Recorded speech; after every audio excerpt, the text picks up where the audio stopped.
was theme. We learned about theme where we did our KWL chart. Everybody should know what theme is now. And now we're going to apply it to the story that we read. Reminder, you guys need to be listening. Participation is a grade. So you guys have to have discussions and let's talk about the story.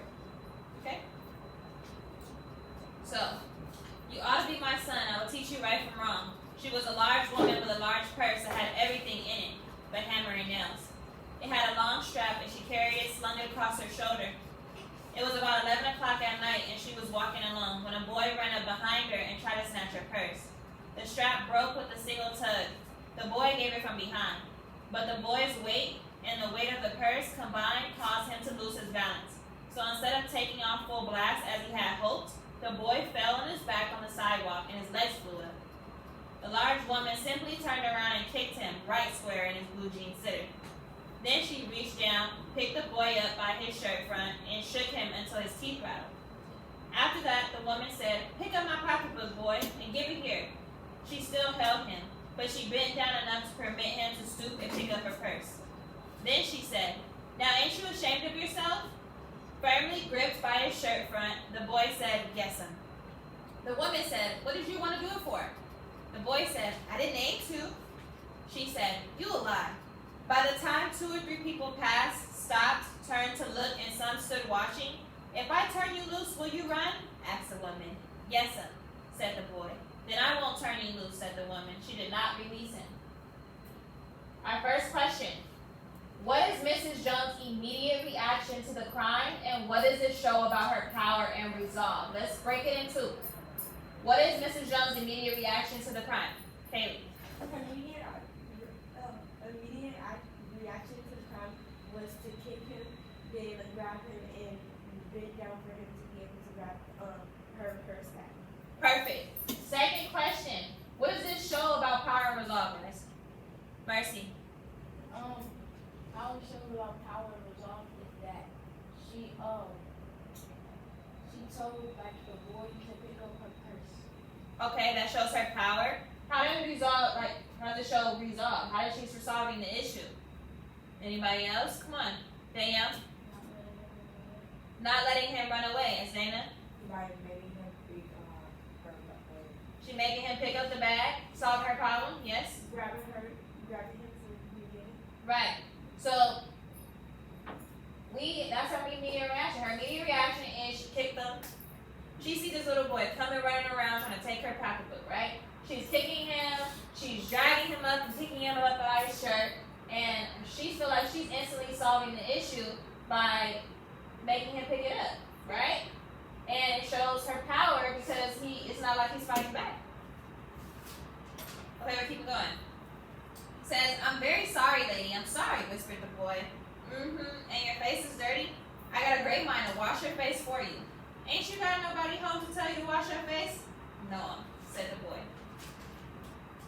"Then it will get washed this evening," said the large woman starting up the street, dragging the frightened boy behind her. He looked as if he were 14 or 15, frail, willow wild, in tennis shoes and blue jeans. The woman said, "You ought to be my son. I will teach you from right from wrong. Least I can do right now is to wash your face.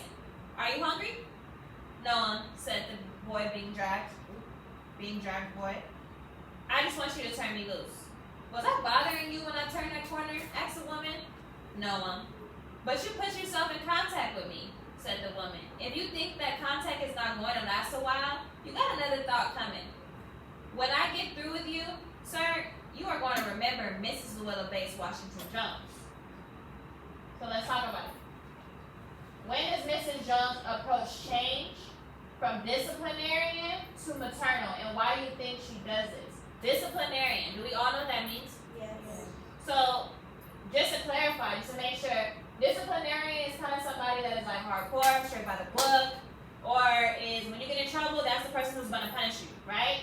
Maternal, when you hear maternal, what do you think of?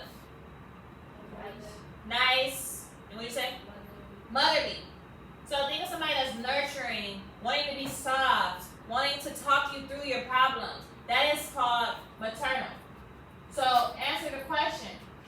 At what point in the story does Mrs. Jones approach change from these two type of habits?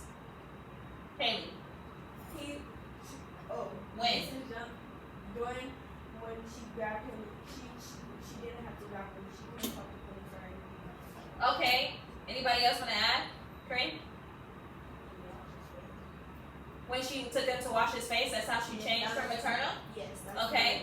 Anybody have anything else to add? Yes? Because she went and fed him? She, instead of doing the calling the police and stuff, she dragged him home to wash his face and like feed him. Okay, so we're saying at what point she changed her approach? She changed her approach where she started off grabbing him up. Okay? She started off putting hands on him, grabbing him up because she was upset and she was angry at the fact that he just tried to steal her purse. And then when she realized and she looks at him, she realized that, ooh, his face is dirty. His face is dirty. He clearly looked like he's frail. What does frail mean? Weak. He looks weak, he looks fragile, and he looks like he hasn't eaten all day, right? Why do you think she changes her mood though? By the way he looks. By the way he looks, but what do you think she's feeling? Like Kareem. She's feeling bad. She's feeling bad that, dang, he tried to rob my purse, I'm grabbing him up, but I'm taking a look, and I can't let this boy go away like that. She's probably thinking like, he really must have needed to steal my purse. Okay, let's continue. It says, sweat popped out on the boy's face and he began to struggle. Mrs. Jones stopped, jerked him around in front of her, put it a half Nelson. Do we know what a half Nelson is? Yeah. Do you? What is it? Yeah. Kind of like a help, like, yeah? Kind of like put him in a headlock, yes. So, around his neck, and continued to drag him up the street. When she got to her door, she dragged the boy inside, down a hall, and into a large kitchenette furnished room at the rear of the house. She switched on the light and left the door open. The boy could hear other roomers laughing while the door was open, right? And talking in a large house. Some of their doors were open too, so he knew he and the woman were not alone. The woman still had him by the neck in the middle of her room. She said, "What is your name?" "Roger," answered the boy. "Then Roger, you go to that sink and wash your face," said the woman.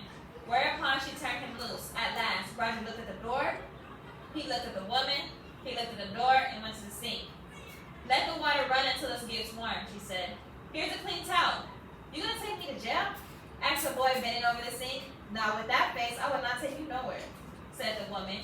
"Here I am trying to get home and cook me a bite to eat. You snatched my pocketbook. Maybe you ain't been to your supper either, late as it be. Have you?" "There's nobody home at my house," said the boy. "Then we'll eat," said the woman. "I believe you're hungry or been hungry and trying to snatch my pocketbook." "I wanted a pair of blue suede shoes," said the boy. "Well, you didn't have to snatch my pocketbook to get some suede shoes," said Mrs. Llewellyn-Bates Washington Jones. "You could have asked me, ma'am." The water dripping from his face, the boy looked at her. There was a long pause, a very long pause.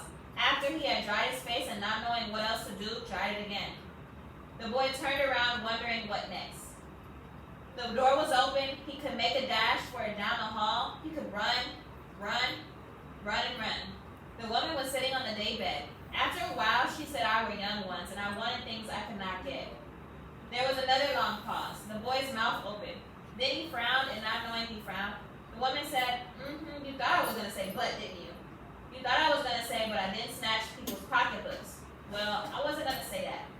Pause. Silence. Okay, let's stop. It says, why does Mrs. Jones share her own past mistakes? And what risk does she take that proves her faith in the boy? When you're answering this question, I want you to pay attention to Roger's reaction to the purse. So let's break it in two. Why does Mrs. Jones share her own past mistakes? Caleb, I want you to try. To show